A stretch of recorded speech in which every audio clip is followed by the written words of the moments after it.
Welcome to a tale that will chill you to your very core. Tonight, we delve into the dark story of the cursed camera, an ancient relic that holds a sinister power. It's said to capture not just moments, but the very souls of those who dare to look through its lens.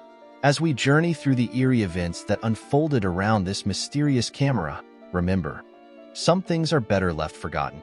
Now, turn down the lights, settle in, and prepare yourself for a haunting story that might just make you think twice before taking your next picture. In the bustling heart of a city that never seemed to sleep, there was a flea market that emerged every Saturday. Vendors peddled everything from vintage vinyl records to antique jewelry, filling the air with the scent of fried food and the hum of haggling voices. Amid the chaos of this vibrant marketplace, there was a small, unassuming stall run by an elderly man with weathered hands and a knowing smile. His table was littered with forgotten relics of the past, old watches, tarnished silverware, and dusty books. But it was a camera, tucked away in the corner of the stall, that caught Mark's eye. Mark was an aspiring photographer, always on the lookout for unique equipment to add to his collection. The camera was an old, boxy model, made of black leather and brass. It looked like it hadn't been used in decades, but something about it called to him. The old man noticed Mark's interest and approached him with a grin that sent a shiver down Mark's spine. "Ah, you found the old codex," the man said, his voice gravelly and low. "A rare piece indeed. Some say it has a life of its own." Mark chuckled nervously, dismissing the comment as the typical sales pitch of a seasoned vendor. But he couldn't deny the strange pull he felt toward the camera. The old man offered it to him for a price that was surprisingly low, and before he knew it, Mark was walking away with the camera in hand. When he got home, Mark examined his new purchase more closely. The camera was heavier than it looked, and its surface was cool to the touch, almost as if it had been kept in a cold, dark place for years. The lens was clear, though, and the mechanism seemed to work perfectly. Excited, Mark decided to test it out. He took the camera to the park the next day, eager to see what kind of pictures it would produce. He wandered around, snapping photos of the scenery, children playing, couples strolling hand in hand, and the golden light of the setting sun filtering through the trees. The camera clicked with a satisfying sound, and Mark felt a surge of satisfaction as he imagined the beautiful images it would create. That night, he developed the film in his makeshift darkroom. As the photos slowly came to life in the dim red light, Mark's excitement turned to confusion and then to horror. The images were wrong. The people he had photographed looked distorted, their faces twisted into expressions of fear and pain. In one photo, a child appeared to be screaming, though Mark distinctly remembered the boy laughing with his friends.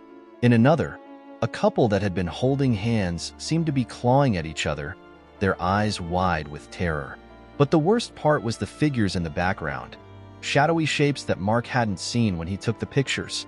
They were tall, dark, and menacing, with glowing eyes that seemed to stare directly at him through the photographs.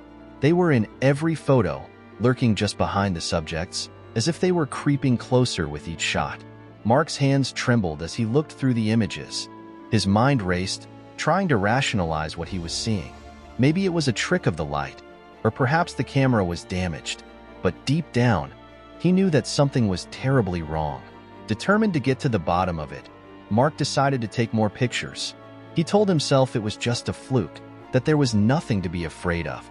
But as the days passed and he developed more photos, the images became increasingly disturbing. The people in the photos looked more and more terrified, and the shadowy figures grew closer, their features becoming clearer. They had long, skeletal limbs and faces that seemed to be made of darkness itself, with hollow eyes and gaping mouths. One evening, Mark was developing a new batch of photos when he noticed something that made his blood run cold. In the last photo, taken just hours before, the dark figures were no longer in the background. They were standing right behind him. Mark spun around, heart pounding, but the room was empty. His breath came in ragged gasps as he stared at the spot where the figures should have been.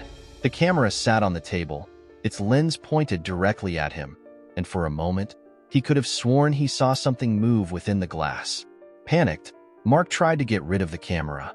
He threw it into the trash, but it reappeared on his nightstand the next morning. He left it in the park, only to find it waiting for him on his kitchen table when he got home. No matter what he did, the camera always came back. The photos grew worse. The shadowy figures were no longer just in the pictures. Mark started seeing them out of the corner of his eye, in the reflective surfaces of mirrors and windows. They whispered to him, their voices low and guttural, telling him terrible things, urging him to take more pictures. They wanted to be seen. They wanted to be free. Desperate and terrified, Mark decided to return to the flea market and find the old man. But when he arrived, the stall was gone.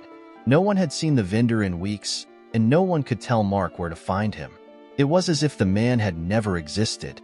That night, Mark locked the camera in a chest and buried it in his closet. He hoped that would be the end of it, that he could somehow break the curse by simply refusing to use it. But the figures didn't leave him. They haunted his dreams, invaded his thoughts, and filled his apartment with a suffocating sense of dread. One night, Mark awoke to the sound of the camera clicking. He bolted upright in bed, his heart hammering in his chest. The room was dark, but he could see the faint outline of the camera sitting on his dresser, its lens pointed directly at him. It clicked again, the sound echoing through the room like a gunshot. Mark knew he couldn't escape it. The camera was hungry, and it wouldn't stop until it had taken everything from him. In a final act of desperation, he picked up the camera and turned it on himself. His hands shook as he adjusted the focus, staring into the lens, into the abyss that had consumed his life. With a deep breath, he pressed the shutter. The flash of light was blinding, and for a moment, Mark thought he had finally freed himself. But as the light faded, he felt a cold hand on his shoulder. He turned, and there they were, the shadowy figures, standing right beside him, their hollow eyes staring into his soul. Mark's scream echoed through the empty apartment, but no one heard him. The camera lay on the floor, its lens cracked, but still intact. The last photo it had taken showed Mark, his face twisted in terror, with the dark figures looming over him, their mouths open in silent, eternal laughter. The next morning, the landlord found the apartment empty. Mark was gone, leaving behind nothing but the old camera and a series of photographs that no one dared to look at. The camera was passed from person to person, each time bringing new horrors to those who tried to use it. And as it moved through the world, it continued to capture the souls of those who dared to look through its lens, feeding the darkness that lurked within. The cursed camera never stopped, and it never would. It was a relic of the past, but it was also a harbinger of the future. A future where shadows could walk among the living, and where the click of a shutter could be the last sound anyone ever heard. If you're still with us, I hope you haven't been too disturbed by the tale of the cursed camera. But remember, this is just one of the many stories lurking in the shadows, waiting to be told. If you enjoyed this journey into the unknown, don't forget to like, share, and subscribe for more chilling tales. And tell us in the comments, what would you do if you found a camera like this? Until next time, stay curious, but be careful what you seek. Good night, and sweet dreams.